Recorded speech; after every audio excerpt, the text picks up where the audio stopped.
Os seus irmãos, Amém. Graças a Deus. Também cumprimentar os nossos irmãos internautas, em nome de Jesus. Também dizer para o cooperador Adilson, Deus continua abençoando o cooperador Adilson e nosso pastor Márcio Serafim. Amém? Irmãos, nossa lição de número 3, o nosso tema é os ministros do culto levítico. Então nessa lição nós vamos ver quem ministrava o culto levítico. Se era o culto levítico, obviamente quem ministrava eram os levitas. Os levitas tidos como os sacerdotes. E hoje, na nova dispensação, a dispensação da graça, quem são os sacerdotes? É o pastor? Não. Somos todos nós. Todos nós somos sacerdotes. Por quê? Porque todos nós podemos interceder uns pelos outros. Aleluia. Porque aqui na época dos levitas, eles que intercediam pelo povo. O sacerdote intercedia pelo povo. O sumo sacerdote, uma vez por ano, no dia do Yom Kippur, como eu já disse para os irmãos, ele intercedia pelo povo. Então aqui no nosso textual, que está em Números, capítulo 3, versículo 45, diz assim: toma os levitas, em lugar de todo primogênito entre os filhos de Israel, e os animais dos levitas em lugar dos seus animais, porquanto os levitas serão meus, eu sou o Senhor. Perceba aqui que em Números, o que Deus está falando? Não é para trazer os primogênitos, os levitas que serão as primícias, que serão os primeiros. Agora, quando nós falamos dos levitas, como o nosso cooperador Adilson já disse muito bem, acerca da trajetória dos levitas, quem eram os levitas? Eram nada mais, nada menos do que uma das tribos de Israel. Levitas vem quem? Levi. Então, meus irmãos, perceba que Deus foi quem escolheu essa tribo. É Deus quem escolhe, não é o homem. Deus quem escolhe. O homem, ele só vai estudando, só vai se aprimorando nas coisas de Deus. Mas quem escolhe é Deus. É Deus que proporciona. Mediante a quê? Mediante aquilo que está no coração do homem. Quando Deus falou para Jeremias, se escolheu ele dentro do ventre da sua mãe, e já tinha algo, porque Deus já sabia. Agora aqui, nós vemos o quê? Que os levitas eram os primeiros. Uma questão interessante aqui, que até na nossa leitura diária, que eu queria falar para os irmãos, Levi, o sacerdote patriarcal. É muito interessante nós entendermos como é que funcionava acerca do patriarcado naquela época. Na épocas antigas, não existia como nós temos hoje, deputado, apesar que aqui em Portugal não existe tanta questões políticas como nós temos no Brasil. Mas veja que não existia assim um governante, existia os patriarcas, que era o que? A dispensação patriarcal, que nós somos dispensacionalistas. Então veja que era patriarca. Quem comandava a tribo de Levi era o patriarca. No momento aqui, claro, que era o Levi mesmo, que comandava a tribo ao qual ele fazia parte. E depois nós vemos mais à frente que quem comandava a tribo de Levi era Arão e os seus filhos. Ele não só não estava na frente da questão do tabernáculo, como também na sua tribo. Então nós trabalhamos na questão do patriarcado. Não existia um governante, existia o patriarcado, claro, existiam os faraós, existiam os reis, existia, porém ali, naquele momento ali, quem tinha a responsabilidade era o patriarca. Hoje se acabou isso, hoje tem mais a questão do Oriente Médio, onde o patriarca da família é a autoridade maior. Para nós que vivemos no Ocidente, para nós não faz sentido, mas para eles ainda faz sentido da questão do patriarcado. Então aqui nós percebemos o quê? Que Levi, ele tinha essa incumbência. Quem escolheu para ser o ministro, para ter a administração do culto, foi Deus que escolheu essa tribo. E aí nós vamos ver por que Deus escolheu essa tribo. Na leitura bíblica em classe, que está em Levítico capítulo 1, versículo 13, como já foi lido, aí nós vemos aqui no versículo 1: falou mais o Senhor a Moisés, dizendo. Quem falou a Moisés?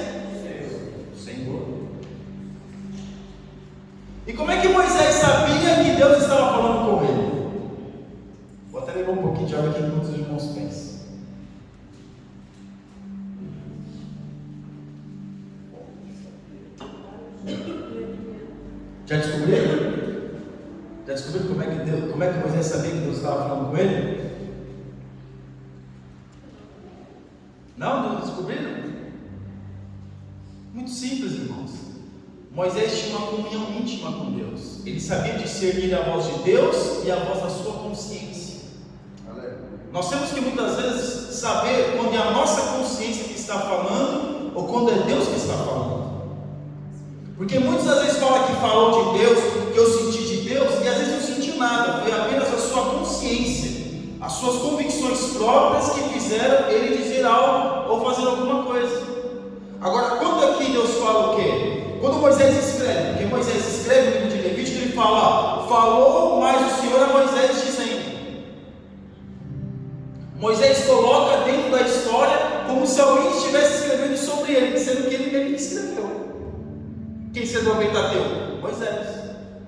Então, meus irmãos, vamos sentar, meu querido. Tá meio frio, né? Vamos dar uns passos para poder esquentar. Então, meus irmãos, nós temos aqui, desde a primeira coisa, falou mais o Senhor Moisés, dizendo o quê? Aquilo que ele deveria fazer. Agora, Deus desceu do céu e falou a Moisés, fez uma lista para Moisés? Não. O que ele deveria fazer? Não. Ele escreveu sim, a tábua dos 10 mandamentos. Aí foi Deus que escreveu, porque a Bíblia diz, foi o dedo de Deus que escreveu. Então, a partir daqui, meus irmãos, nós temos que aprender o quê? Nós temos que discernir quando é a minha consciência, as minhas convicções, ou quando é Deus que está falando. Quem já tomou uma atitude pelas suas próprias convicções, achou que era Deus e depois viu que não era nada de Deus, que era o que eu achava? Ou desejava que fosse? É assim ou não é? Por isso que nós temos, meus irmãos, o nosso versículo anual vai falar o quê? De racionalidade, de culto racional. Porque antes de eu dizer, eu tenho que processar aquilo que eu quero dizer. Porque quanta coisa nós dizemos depois se arrependemos do que dissemos. Do que dizemos, no caso. Só que aqui nós vemos que Deus falou para Moisés. Moisés sabia qual era escutar a voz de Deus, tem a sensibilidade da voz de Deus. E aqui que Deus fala, toma Arão. Irmãos, imagine você, como é aproximadamente 3 milhões de pessoas, que é os estudiosos dizem, aproximadamente 600 homens dispostos para a guerra, que é o que a Bíblia diz, e aí você escolhe o seu irmão mais velho para ser o sumo sacerdote, para liderar, a família dele para liderar, vamos dizer assim, o posto mais alto, a hierarquia mais alta que poderia existir naquele momento. Será que ninguém disse, olha, isso é nepotismo, hein? Sabe o que é nepotismo, né, irmão? Escolher alguém da família, que negócio de político, né? Pega um membro, pega outro, vai colocando todo mundo no balaio do gato, né? Para poder fazer parte, para poder todo mundo comer um pouquinho do dinheiro público. Será que ninguém questionou a escolha de Moisés, que Deus mandou Moisés fazer? Claro que sim, claro que sim. Mas Deus mandou Moisés derramar sobre Arão o azeite da unção. Derrama sobre Arão o azeite da unção. Será que Moisés também ficou pensando, meu Deus, o que vão dizer? É meu irmão, não podia ser outra tribo, não, Senhor. Mas a prova é, meus irmãos, que lá atrás, como nós vamos ver na lição, antes disso, a única tribo que não se envolveu com o bezerro de ouro, quem foi? Os levitas. Ou seja, os levitas tinham testemunho. Por isso que muitas das vezes vai se derramar o óleo sobre a cabeça do obreiro. O que o obreiro tem que ter? Testemunho. Porque se não tiver testemunho, nem adianta, não vai para frente, o ministério dele vai ser um fracasso. Se for apenas por conveniência, que alguns estão sendo consagrados, não vai desenvolver. É assim que funciona. E tem muitos que têm sido ungidos, por quê? Por conveniência. E outras coisas mais, né? Que a gente não vai nem a pena pontuar. Mas perceba que quem mandou derramar o azeite sobre Arão foi Deus. filhos, e com ele as vestes e o azeite da unção, como também o novilho da expiação do pecado, e dos carneiros e o cesto dos pães asmos. Tudo estava preparado. O sacrifício pela família de Arão, o que deveria ser feito. E mais, e as roupas, a gente vai falar até das roupas. A porta da congregação. Chama todo mundo para a porta. Quero todo mundo na porta. Todo mundo vai ter que estar na porta para testemunhar aquilo que está acontecendo. Ninguém fica de fora.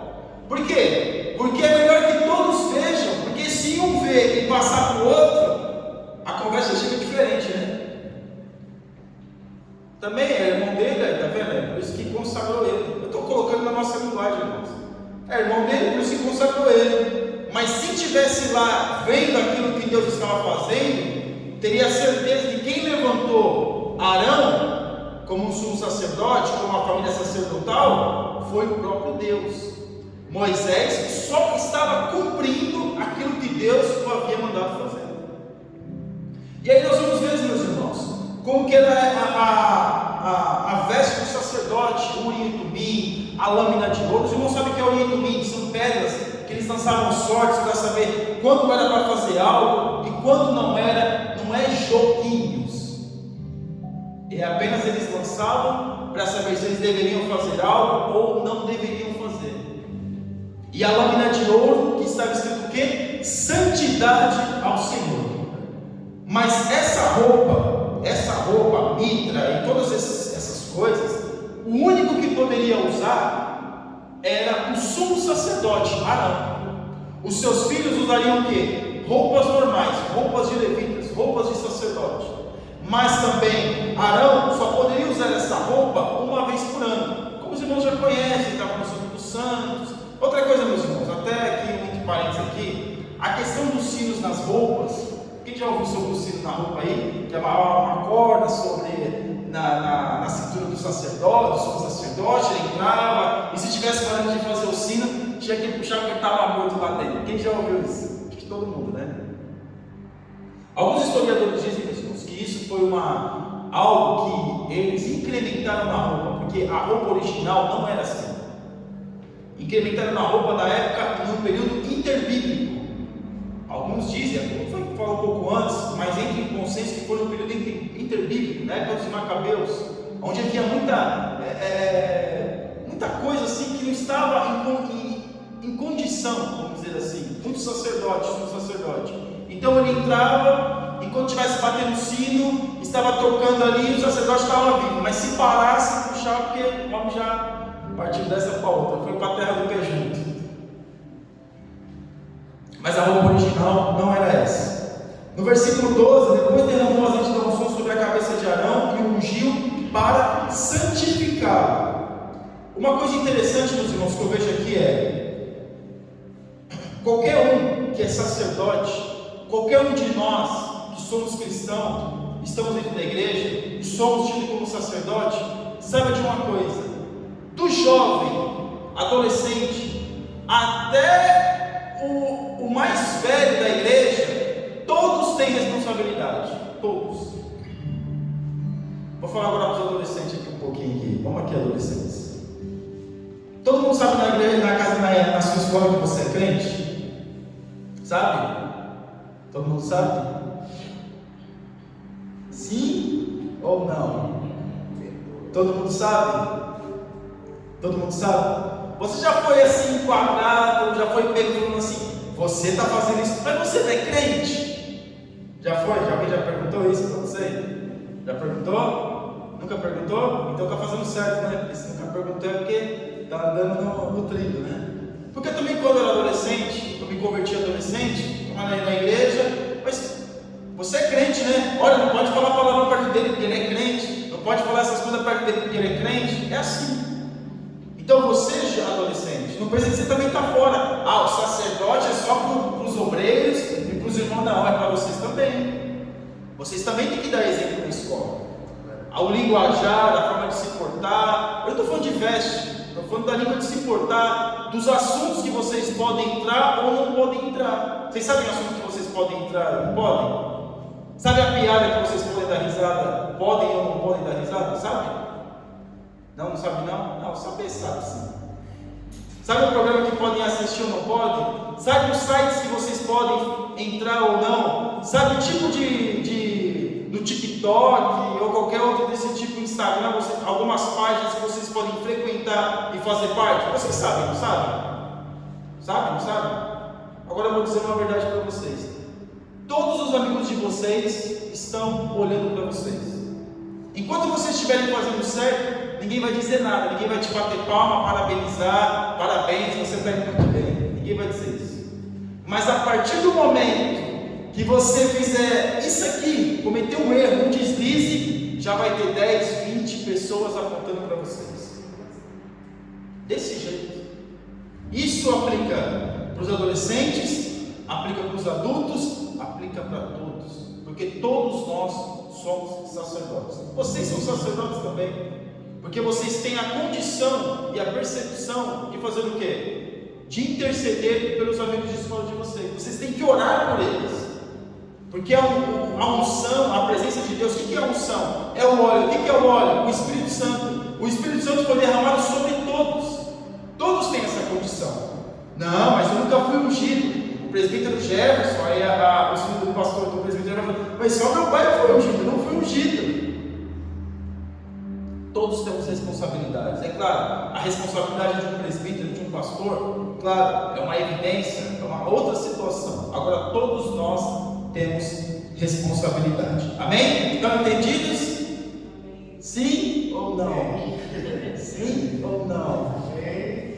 Tem? Amém? Glória a Deus, amém? Pronto, aí é desse jeito. Então nós vemos, meus irmãos, que todos nós temos responsabilidade.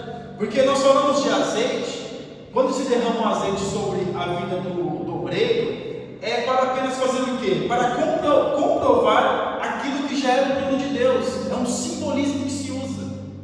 É um simbolismo. Porque o Espírito Santo de Deus, que simboliza o azeite, já foi derramado, já foi colocado. No dia de Pentecostes, já foi liberado para todos aqueles que queiram o Espírito Santo. Então nós vemos, meus irmãos, que na época dos levitas, claro, funcionava diferente. O Espírito Santo não era como nós temos ele agora. Era aleatório. Não é que alguns vão dizer assim, quem já ouviu aquela expressão? O Espírito Santo vinha, fazia o que tinha que fazer e subia. É assim ou não é? A gente já ouviu isso, já? Mas se o Espírito Santo é onipresente, ele vai para onde? Ele é onipresente. Agora, a sua atuação era aleatória. Ele atuava e, em determinado momento, ele não atuava com expressão, uma certa expressão, não era expressivo na sua atuação. Então perceba aqui, na nossa introdução, nessa lição veremos como se deu a chamada dos filhos de Levi para o ministério sacerdotal. Entre outras perguntas, responderemos a estas: quem eram os levitas e por que a sua chamada foi necessária? Veremos ainda como eles deveriam exercer o seu ofício. É muito simples, meus irmãos. Por que Deus chamou o povo de Israel? Por que Deus chamou o povo hebreu? Por que fez o povo hebreu uma grande nação? Já comentamos sobre isso. Para ser um exemplo para as outras nações. Um exemplo para as outras nações. Eles deveriam o quê? Evangelizar as outras nações através do seu exemplo. Agora, dentro do contexto, dentro da nação, deveria existir o quê? Um ministério que pudesse exercer o ofício de trazer o povo à consciência de Deus, para que este exemplo fosse dado, para que eles pudessem ser ensinados. E eles, os sacerdotes, os levitas, né, que eram sacerdotes, deveriam dar o quê? O exemplo para essas pessoas e aprimorar a sua vida na presença de Deus. E dentro de todos os levitas, os irmãos acham que todos da tribo de Levi eram sacerdotes? Todos exerciam? Claro que não, porque não existia espaço para todo mundo. Mas eles deveriam exercer, os levitas deveriam exercer o ofício sacerdotal, que era o que? A função, o trabalho no templo. Então nós vemos aqui na nossa introdução que este ofício foi dado a esta tribo.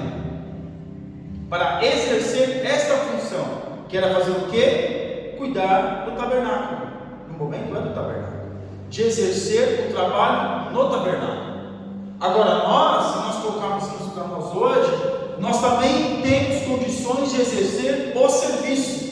E qual que é o serviço da igreja?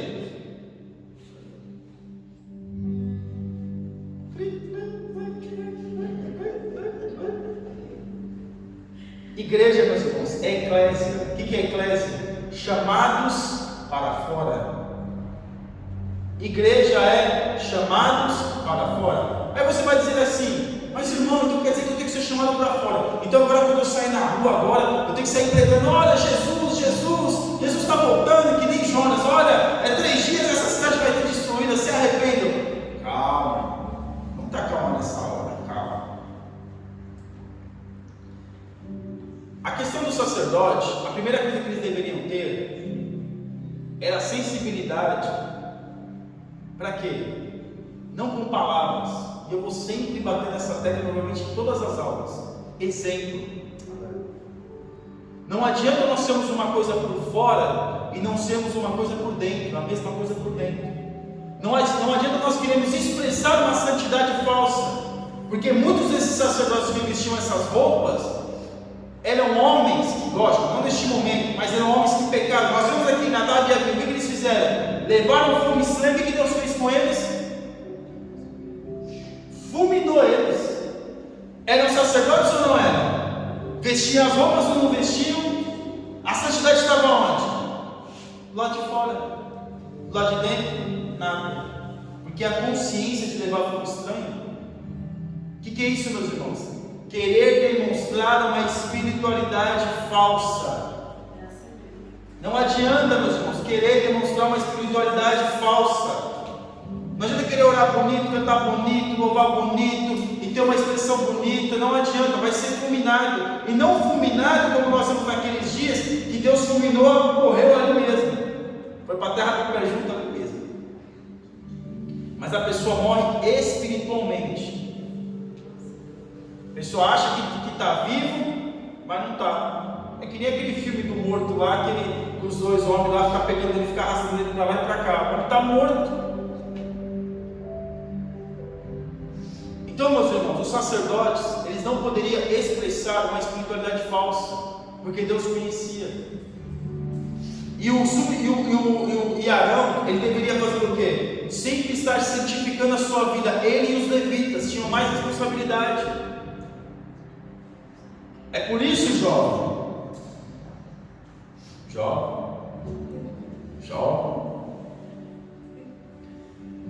é por isso que os seus amigos na escola vai sempre se espelhar em vocês, sempre. Não, mas ninguém olha para mim, ninguém me vê, eu sou invisível na sala. É nada. Mas você não sabe da minha vida, você não viveu isso, eu não vivi isso. É assim ou não é? Vocês pensam que vocês são invisíveis na sala? Não pensa? Ninguém está vendo vocês, né? É ou não é? É sim ou não? É ou não é? Vocês pensam que ninguém está vendo vocês, né? Ninguém está me vendo, eu sou invisível, que nada. Ninguém sabe de mim. Não sabe? Todo mundo sabe. Todo mundo sabe. Eles espelham em vocês. O homem no trabalho se espelha nos crentes. Nós não somos invisíveis, pelo contrário, estamos mais em evidência do que eles mesmos. Porque se eu, como um cristão, como as pessoas me chamam de pastor, vai dizer pastor, não sei o que, irmão, da hora da escola dominical, não sei o que, tal. Você fazendo isso? Não. Pode não. E aí, como nós estamos falando de espiritualidade, e da onde vem esse ofício, quem chamou vocês foi o próprio Deus. A juventude de vocês é muito passageira. Sabe quanto vai durar essa fase de vocês? 5, 6 anos. Para quem tem 12 anos, 6 anos. Para quem tem 14, 3, 4 anos.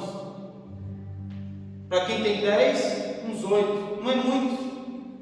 Para uma vida de 60, 70 anos, que normalmente é o que uma pessoa vive, 80, não é muito. Mas sabe que ali todo mundo está observando vocês. Todos estão observando vocês. Mesmo que a gente pense que ninguém está nos vendo, mas sempre as pessoas estão nos observando. E às vezes até nos copiando. Eu faço uma coisa, isso é uma coisa minha, eu faço uma coisa, não pode falar eu, porque é muito, eu não gosto disso, é muito estranho, né? Porém, meus irmãos, eu tenho o hábito de fazer uma coisa, que eu sempre fiz, que é na hora do almoço, baixar na cabeça e orar. Simples. E aí um dia um colega perguntou para mim: para que você está orando? Quem fez a sua comida foi sua esposa? Eu falei: realmente foi minha esposa, mas quem deu condições para mim trabalhar, me deu saúde, foi Deus. Estou agradecendo a Ele pela comida.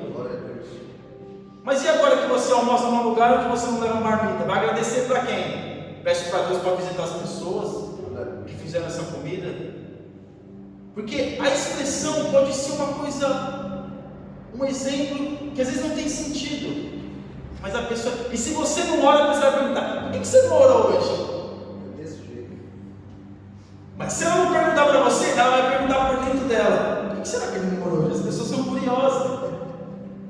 Então perceba que o levita, a tribo de Levi, a tribo sacerdotal, estavam o quê? Em evidência. Quem eram eles? Homens que estavam em evidência, como um padrão que Deus escolheu para que outros pudessem se achegar a Deus. Porque Deus é um Deus que tem padrões, que tem padrão. E nós somos o padrão de Deus, de servos de Deus na terra. Para que mesmo que aquele, mas você vai dizer: mas tudo bem, eu estou fazendo todo esse esforço, mas nenhum amigo meu na escola aceitou Jesus. Não aceitou? Fique em paz.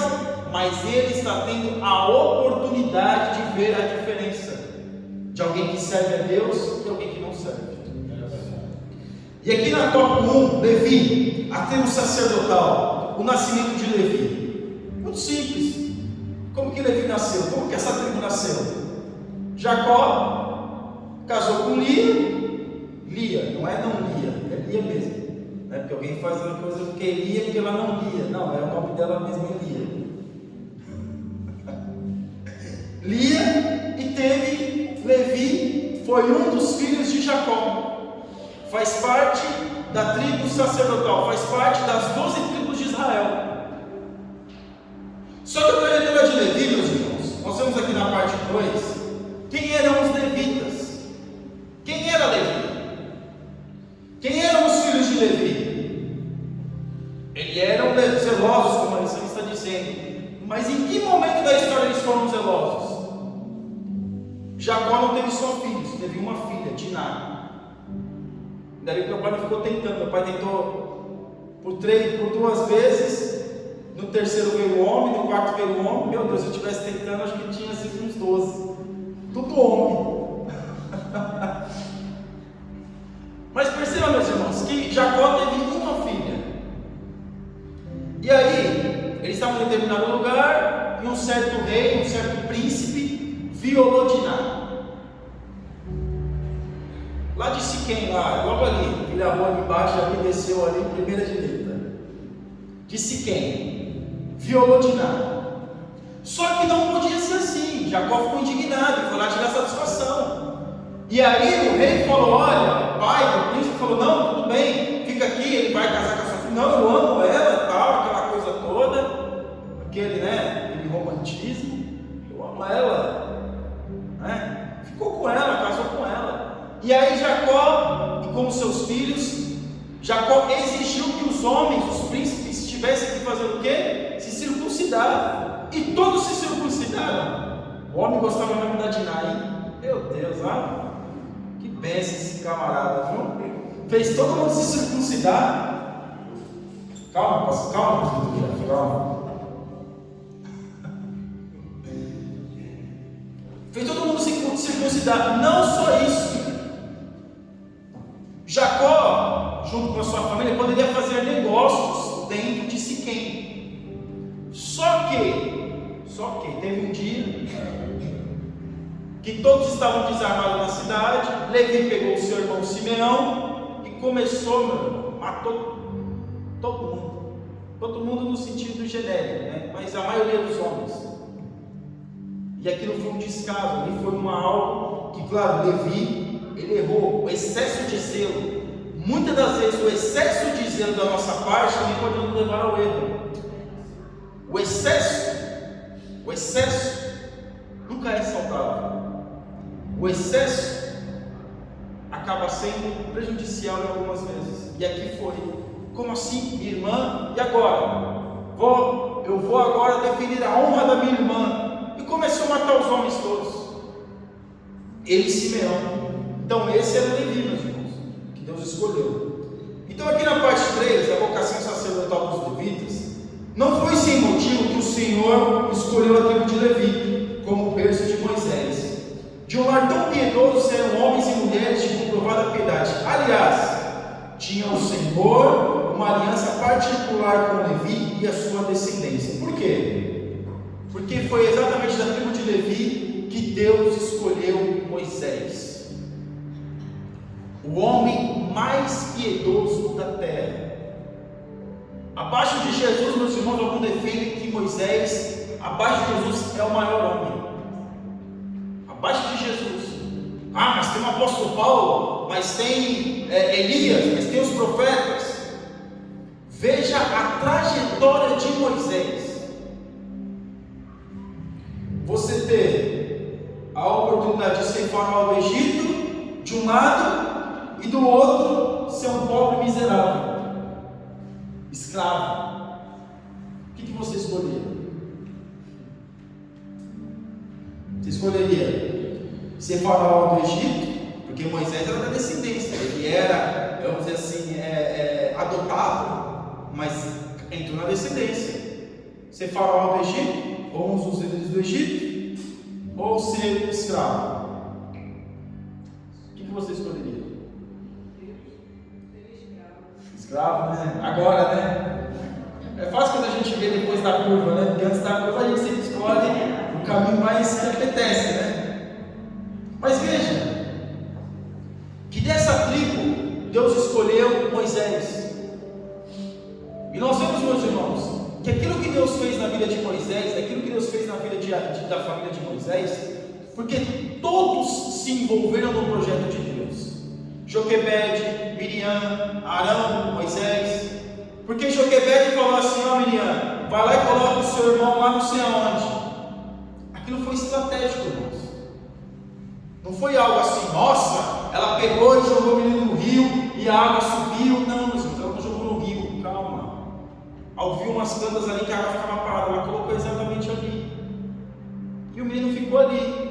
E quando eles tinham, e como os egípcios teve sempre esse negócio com a água, com o Nilo, que era algo que eles adoravam, quando a filha de Faraó viu aquilo, viu que era algo divino, uma providência divina, claro, do seu Deus, lógico, do seu Deus, e pegou Moisés para poder criar. E depois Miriam já veio com a solução: olha, manda lá, tem uma mulher lá que tem leite, tem meu filho esses dias aí, tem leite, coloca lá. A família, projeto de Deus. Aleluia. Uma família que aderiu ao projeto de Deus. É claro, depois lá na frente, Arão e Miriam contestaram Moisés. Aí você fica acontecendo, né, irmão? Contestar a autoridade de Deus, o que acontece? E Moisés era o patriarca da família. Mesmo sem ser o filho mais velho, quem era o patriarca era Moisés, na ausência do seu pai. Então toda a família estava o quê? No projeto de Deus. E ao invés de cada família entregar o seu primogênito ao serviço divino, a tribo de Levi foi apartada das demais para dedicar-se inteiramente a Deus. Agora eu pergunto para os irmãos têm ideia do que é ser separado? O que é ser santo? O que é ser santo, jovens? É andar com uma auréola em cima da cabeça, eu sou um anjo, né? Se eu mostrar a foto de vocês quando eu tinha 5 anos, eu ia vestir de anjinho, né? Roupa branca, auréola, essas coisas aí. Agora dá risada, eu também ri, agora dá risada. Uma veste toda branca. Ai meu Deus, misericórdia de Deus. Deve ter sido muito engraçado, né? Pois é, é assim mesmo. Enquanto todo mundo estava dançando lá, estava dando a benção. Meus amigos lá na escola estavam dançando lá no prézinho, lá no infantário, eu estava dando a benção. Porque ser santo não é isso. Não é aparentar uma santidade. Ser santo é ser separado. Não é falar, eu sou santo, só me visto de branco. Não, ser santo é ser separado. Aquilo que as pessoas fazem, que você sabe que não é a vontade de Deus, você não faz. Era isso que a tribo de Levi fazia. Muitas das coisas que as outras tribos estavam fazendo, o que a tribo de Levi fez? Estava separada. E nós vemos que o exemplo muito forte, como nós já falamos, é o bezerro de ouro. Se divertir é pecado? Comer é pecado? Beber é pecado? O pregador até falou isso, né? Comer não é pecado. Se divertir não é pecado. Beber também não é pecado. Suco, refrigerante, água não é pecado. Mas o que comer, como se divertir e o que beber? Adorar é pecado? Não. Mas o que é adorar, dependendo do que estiver adorando? Então, naquele momento, a tribo de Levi se destacou porque estava separada das outras. Não se envolveram com aquilo que aconteceu com o bezerro de ouro, porque ali eles comeram aquilo que carne sacrificada, beberam sangue. Vocês já sabem. É isso aí mesmo. Separado. Não é ser isolado, não é se isolar, jovem. Vou me isolar porque eu sou muito santo. Aí vai, não vou dizer que vai rezar o texto porque nós somos crentes, né? Porque senão. Ou vai chegar na sala de aula, eu sou tão santo, antes de sentar para falar com o professor, senta lá, dá um joelho e ora. Agora tem que fazer a lição, está lendo a Bíblia. Não, eu sou muito santo. O ser separado é não se envolver com as coisas que entristecem o Espírito Santo de Deus. Isso é separado. É ser separado. E aí eu vou voltar lá atrás. Mas agora ninguém está me vendo. Eu posso fazer, ninguém está me vendo, irmão. Olha, eu posso fazer certas coisas. Eu posso entrar em certas coisas, ninguém está me vendo. A consciência está te vendo. A sua consciência não vai separar de você, pode ficar tranquilo. Onde você vai, ela vai parar. A sua consciência, onde você anda, ela está junto com você. Ela não se separa de você, não.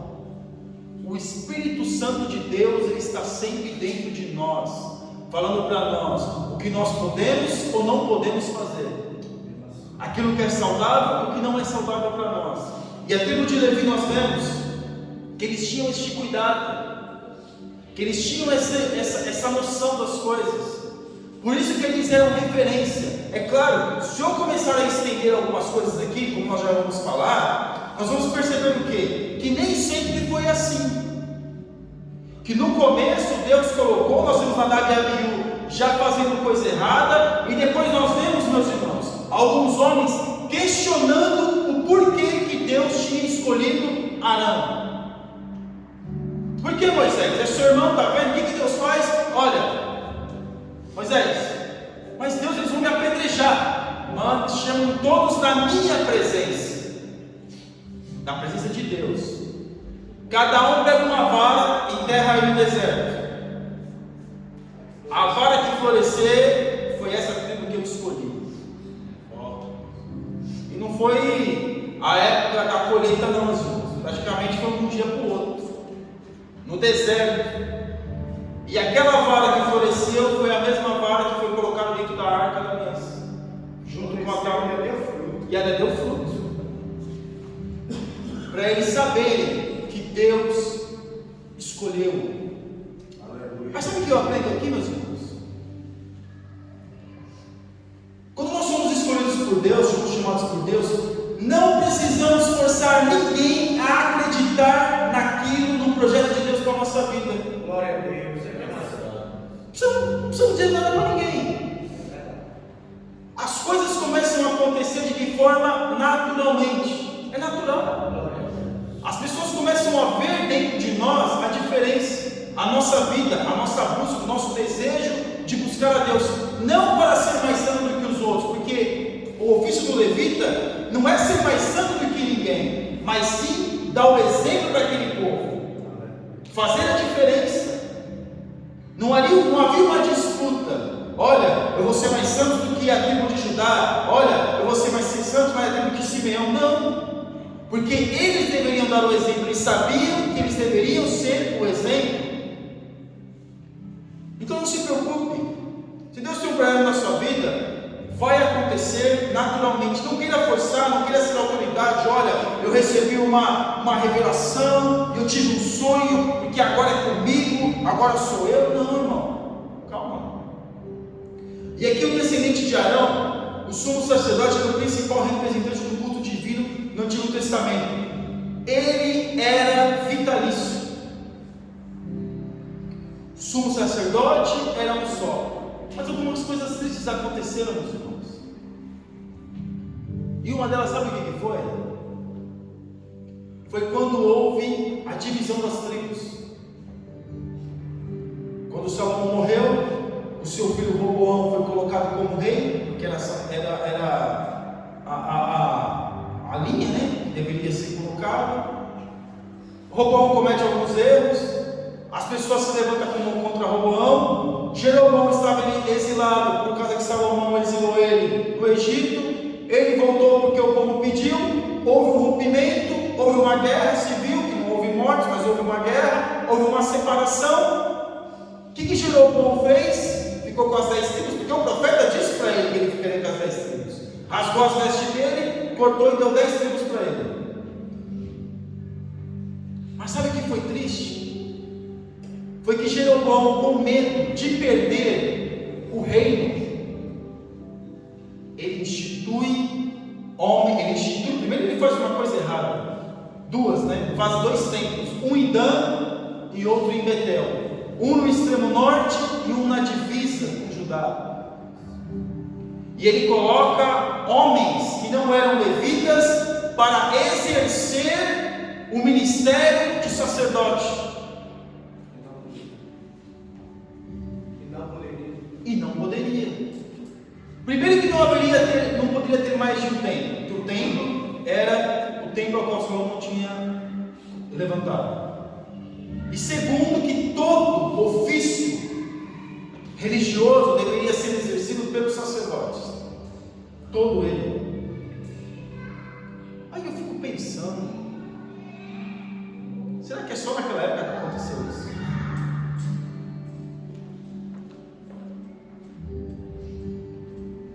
Só naquela época que foi escolhido homens que não tinham condições de exercer o ofício por livre conveniência? Não, meus irmãos, isso ainda acontece. Isso ainda acontece. Então nós vemos ali, meus irmãos, que foi uma banalização que houve. Outra coisa também que começou a acontecer, se começou a trocar o sacerdote por conveniência. O filho tem vontade de ser sacerdote, tem vontade de ser levita, não tem problema não, na próxima a gente inclui ele. Troca de favores, troca de liderança. Então algumas coisas começaram a acontecer. E nós percebemos, meus irmãos, que isso é extremamente prejudicial para a obra de Deus. Quando isso acontece, quando se coloca pessoas para exercer o sacerdócio, no caso, a administração do culto, a pregação, algumas coisas do culto, que é algo específico por conveniência.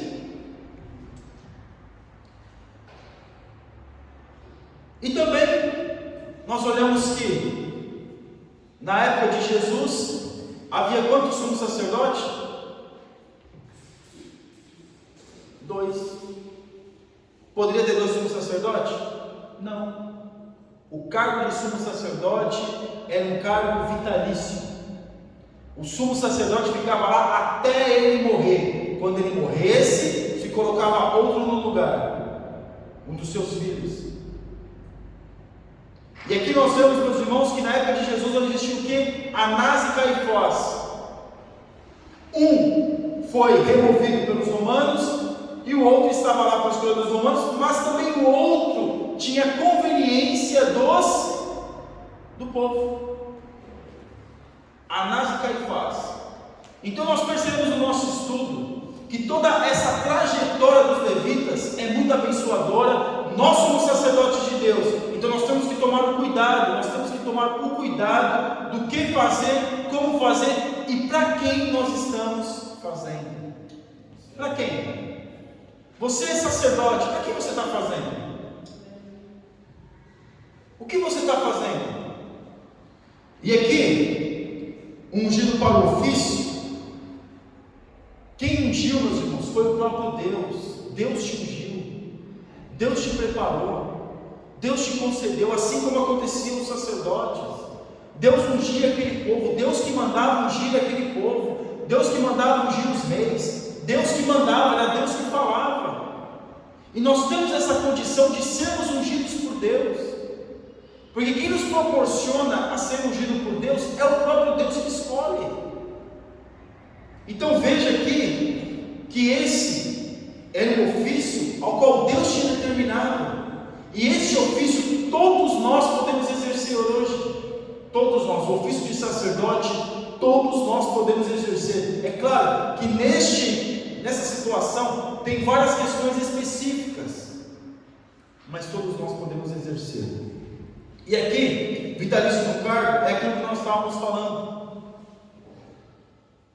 Era um sumo sacerdote apenas. Será que acontecem algumas coisas que não deveriam acontecer? Será, meus irmãos? O que os irmãos acham? Será que alguns se colocam como vitalícios em determinados cargos que não deveriam se colocar? Como dono do povo, dono da igreja? Porque aqui, Deus que mandou, não era que ele era dono do tabernáculo, não era que ele era dono dos hebreus, dono de Israel.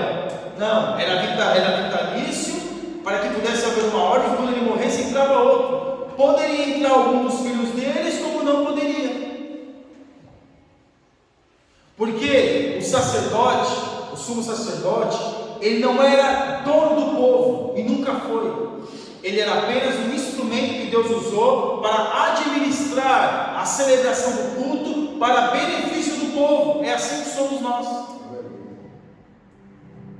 O pastor não é o dono da igreja. O pastor presidente não é o dono do ministério. Ele fundou, mas não é dono. Aqui, meus irmãos, somos todos passageiros, somos todos usados. E se Deus quiser usar nós em outro lugar, Deus vai usar. Ninguém é dono de ninguém. Ninguém tem esse poder. O sacerdote não era dono do povo. Ele era vitalício, mas ele não era dono do povo. Ele tinha que exercer o seu ofício até morrer. Era isso. Trabalhar para Deus até morrer, literalmente. Vou trabalhar como sumo sacerdote até eu morrer. Depois que eu morrer, não tem como trabalhar mais. Aí eu vou trabalhar no céu. Porque no céu também tem trabalho, meus irmãos. Não tem fadiga, mas tem trabalho. Então perceba aqui que o sumo sacerdote, ele era vitalício, mas ele não era dono.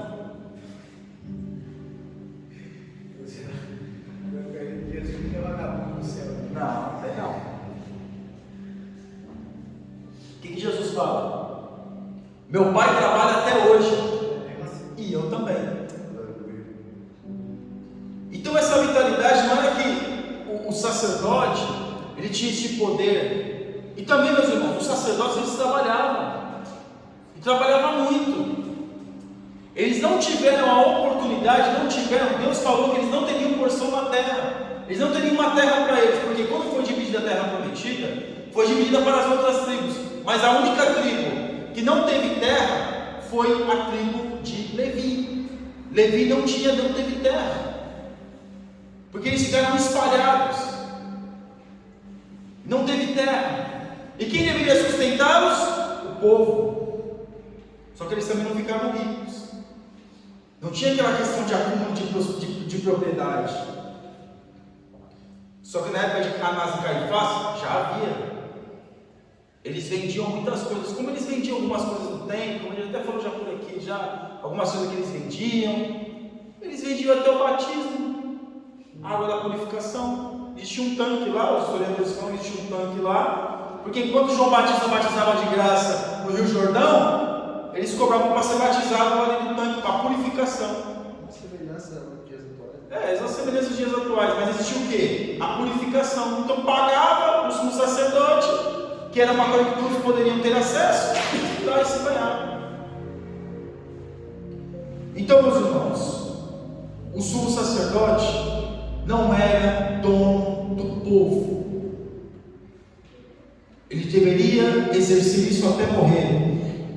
E aqui, para nós terminarmos, a parte 4, servo de Deus. Apesar da importância do cargo, o sumo sacerdote não era considerado infalível. Quem nós conhecemos que se coloca como infalível? Sim, mas tem uma coisa aí que diz que ele é infalível. Quem é, meus irmãos? Quem é? Lá no Vaticano, lá, quem é que é infalível?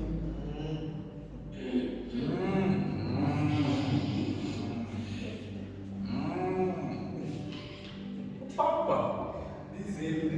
Diz ele que ele é infalível. O dogma da igreja diz que ele é infalível. Ele é infalível, o que ele falou está falado. Ele está sempre certo, nunca está errado. As atitudes dele estão sempre corretas. Nós não somos infalíveis. Nós cometemos erros. Qual foi o único que não cometeu erros, irmãos? Jesus. Eu disse que Moisés foi um homem abaixo de Deus, abaixo de Jesus na terra, que pisou na terra de Moisés foi um homem, o maior, mas quantos erros Moisés cometeu? Moisés cometeu um erro tão grande, tão grande, tão grande, que Deus falou assim para ele assim, ó, fala com a rocha.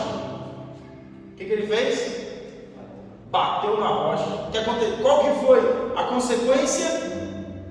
Agora, você bateu na rocha, foi um menino mau, agora você não vai entrar na terra prometida. Você vai ver, Moisés, só que você não vai entrar. Vai ver se viu o cheirinho, mas Não entra não. Vai ver até os cachos de uva, né? Vai comer até do fruto. Mas não vai entrar não. Vai não. Sabe por quê, meus irmãos? Porque como a Bíblia diz, a quem muito é dado, muito é cobrado. Nós não somos infalíveis. Como eu disse no começo, não adianta querer expressar uma espiritualidade falsa.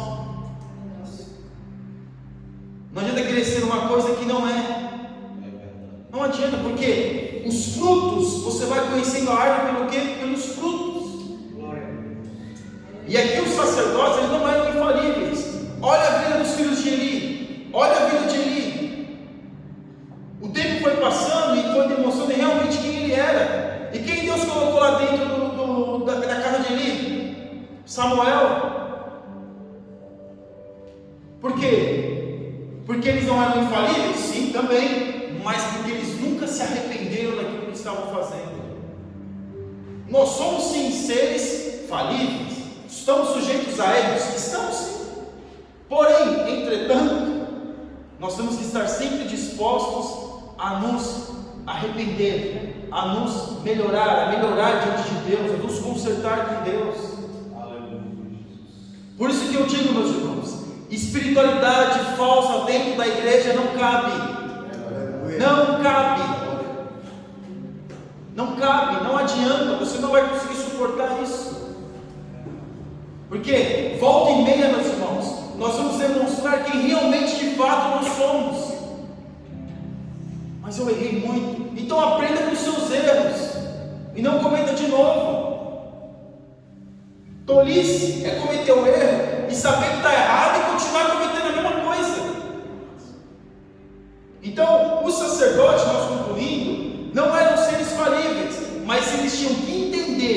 quando eles erravam, o caminho do perdão, o caminho da melhora. E é assim que nós também temos que ser. Porque o sacerdote ele agia assim, o levita agia assim, e todos nós, seja o adolescente, seja nós, seja todos nós temos esse ofício de sermos o espelho de Deus para o mundo, que o mundo possa ver Cristo na nossa vida, aleluia, que nós possamos exalar o perfume de Cristo. Mas eu sou falível, eu sou tão dificultoso, eu pego tanto. Melhora, busque a Deus, fala para Deus aquilo de fato, quem de fato você é. Não esconda de Deus. Por quê? Pelo fato de nós sermos seres que não somos infalíveis, nós cometemos erros, cometemos equívocos, falamos coisas que não deveria falar, em momentos que não deveria dizer. Mas sempre dispostos a se arrepender, sempre dispostos a melhorar com Deus. Então nessa noite, meus irmãos, nós vemos o que? A tribo de Levi. Da onde veio Levi? Quem eram os levitas? Qual era o ofício do sacerdote? Quem são os sacerdotes? Na dispensação da graça, os sacerdotes são todos nós. Todos nós podemos exercer este ofício. E o que o sacerdote faz? O profeta traz de Deus para o homem. E o que o sacerdote faz? Leva do homem para Deus. E que nós possamos orar pelas pessoas. Jovem, olhe para o seu colega de escola. Mas ele não merece a minha oração. É assim ou não é? Eu tenho raiva daquela menina, ela não gosta de mim, eu também não gosto dela. Não vou orar por ela não. É muito chata ela. Ela quer aparecer na escola, só ela quer ser, né? É assim, ela é muito destacada, ela já tem tudo. Eu vou orar por ela para ela ter mais. Não, não vou orar não, Senhor. É por ela mesmo que você vai orar. Porque às vezes aquela aparência toda, até mesmo para os meninos, qualquer um de nós, a aparência toda de querer aparecer, às vezes é um coração tão angustiado, tão infeliz. E você, como é um ser falível, você tem esse tipo de bloqueio. Mas como você é uma pessoa crente, você vai apresentar para Deus sim essa pessoa. Todos nós também apresentamos uns aos outros.